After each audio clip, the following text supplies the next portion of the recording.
daawadayaal idil ahaantiinba ku soo dhawaada barnaamij kooban oo ku saabsan taariikhda waxqabadka iyo waayo aragnimada shaqo ee musharax madaxweyne Bashiir Xaaji Cali Jamaal.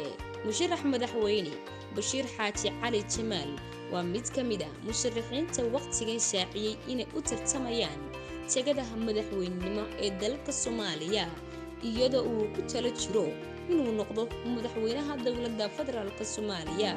maanta waxaan idinku yeedhay idinkoo ka kala socda bulshada qaybaheeda kala duwan inaad ila ogaataan inaan ahay musharaxa madaxweynaha Jamhuuriyadda Federaalka ee Soomaaliya.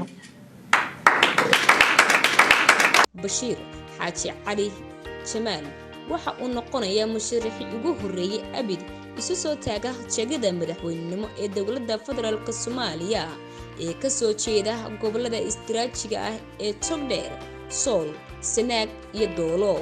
waana midka ugu macquulsan musharaxiinta waqtigan isu soo taagay kursiga ugu sareeya dalka Soomaaliya marka loo eego hab deegaan lana fiiriyo dheelitirka awoodeed ee ku aadan kursiga madaxweynenimo iyo wax wada lahaanshaha ummadda Soomaaliyeed.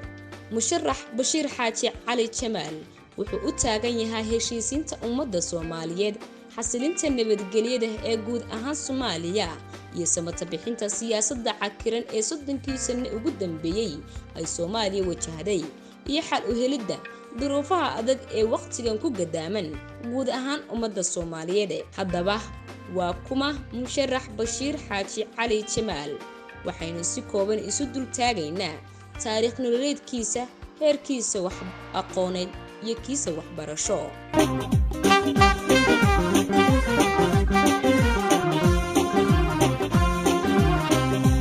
musharax madaxweyne Bashiir Xaaji Cali Jamaal waxa uu ku dhashay sanadii 1963 deegaanada Buuhoodle ee gobolka Togdheer.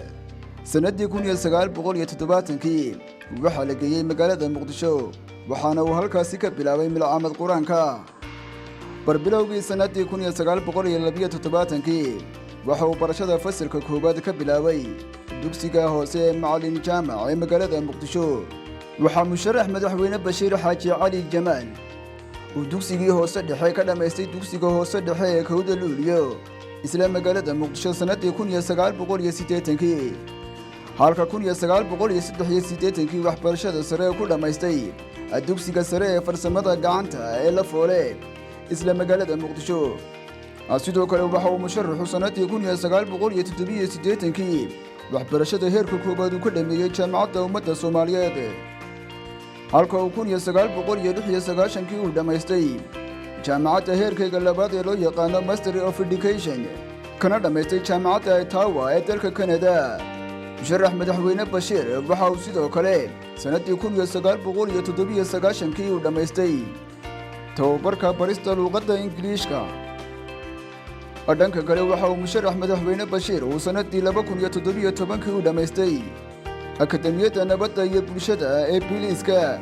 musharax madaxweyne Bashiir Xaaji Cali Jamaal waxaa sanadii 2008 ilaa 2009 la siiyay shahaadada maaraynta iyo maamul wanaagga ee wasaaradda arrimaha dibadda dalka Canada, halka 2007 uu qaatay shahaadada kobcinta dhismaha bulshada qaybaheeda kala duwan ee wasaaradda arrimaha dibadda dalka Canada. sidoo kale waxa uu sanadii 2008 musharax madaxweyne Bashiir uu qaatay shahaadada horumarinta iyo cadaalad falka dumarka iyo ragga ee wasaaradda arrimaha dibadda dalka Canada. shaqooyinka uu ka soo qabtay Soomaaliya musharax madaxweyne Bashiir Xaaji Cali Jamaal intii u dhaxaysay sanadihii 1980 ilaa 1986 waxa uu ka mid ahaa ciyaaryahanadii tenniska dheer ee heerka koowaad ee wasaaradda gaadiidka cirka iyo dhulka ee ka dhisnaa Muqdisho. waxa uu noqday macallin shaqo qaran sanadii 1984 isagoo ka howlgalayay deegaanka Qandala ee gobolka Bari.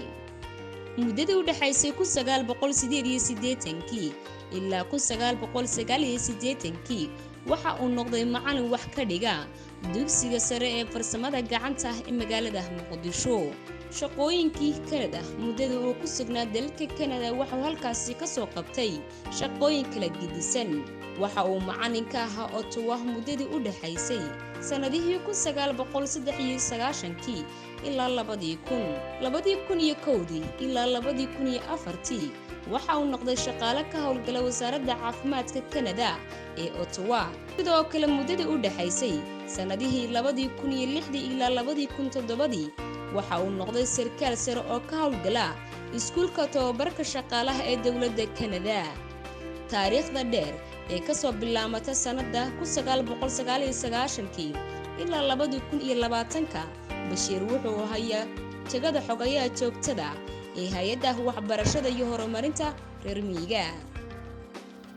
sidoo kale murashax madaxweyne Bashiir Xaaji Cali waxa uu soo qabtay shaqooyin mutadawacnimo oo aad u tiro badan taas oo uu qabtay ummadda Soomaaliyeed. sanadii 1999 waxa uu ka mid noqday aasaasayaasha hay'addii Iskeerdo muddadii u dhaxaysay sanadihii 2003 ilaa 2008.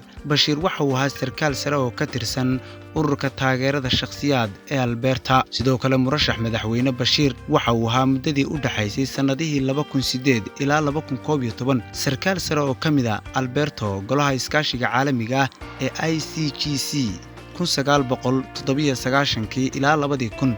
Bashiir Xaaji Cali waxa uu ahaa sarkaal sare oo ka tirsan ururka macallimiinta Soomaaliyeed ee gobolka Ottawa.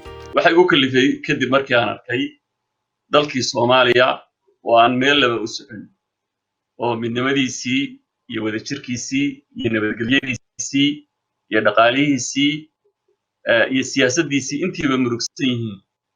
waxaad la socotaa wada og tahay 30 sannadood ugu dambeeyay dalka in waxyaalo badan la isku dayay oo la damcay dib u heshiisiin dhaba in la sameeyo maamullo fara badan iyo dawlado fara badan oo kala duwan la sameeyay laakiin weli meeshii aad moodo wax la sameeyay laakiin meeshii la taagan yahay oo runtu meesha ay dhibaatada Soomaaliya meesha ay ka dhaqaaqi laadahay marna aan si dhaba loo wajin.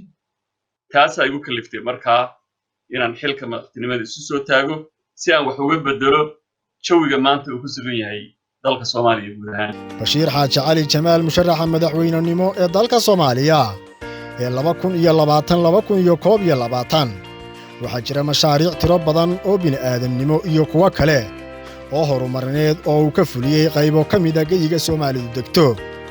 waxaana qayb ka ahaa mashaariicdaasi mashruucii caawinta qaraxa Muqdisho. waa mashruucii qaraxii Shoobe ee dhacay sanadii 2017. mashruucii gurmadka macaluusha Muqdisho waa abaartii ka dhacday koonfurta dalka Soomaaliya sanadii 2018. mashruucii dadaalka gargaarka ee Gedo waa abaartii ka dhacday gobolka Gedo sanadii 2011. mashruucii qaybinta ceegaa waa cuntayaridii iyo biyola'aantii ceegaa ka dhacday sanadihii 2017 iyo 2020.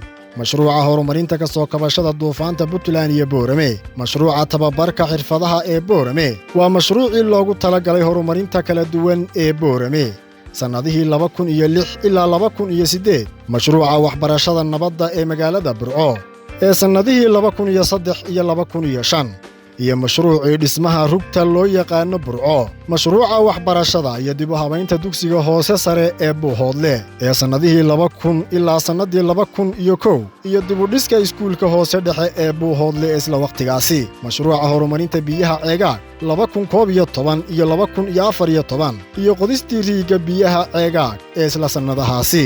dhismihii cusbitalka ceegaa ee sanadii 2010 iyo mashaariicda fatahaadaha deegaankaasi ee isla waqtigaasi. aqoon-yahan Bashiir Xaaji Cali Jamaal wuxuu haatan u hollanayaa inuu hogaamiye u noqdo shacabka Soomaalida ee uu horeba dadaalka badan ugu galay horumarintooda ee uu u hagar baxay. waa musharax madaxweyne oo u tartamaya kursiga ugu sarreeya dalka Soomaaliya una taagan inuu ka qayb galo doorashooyinka madaxweynaha ee haatan ku soo foolle dalka Soomaaliya.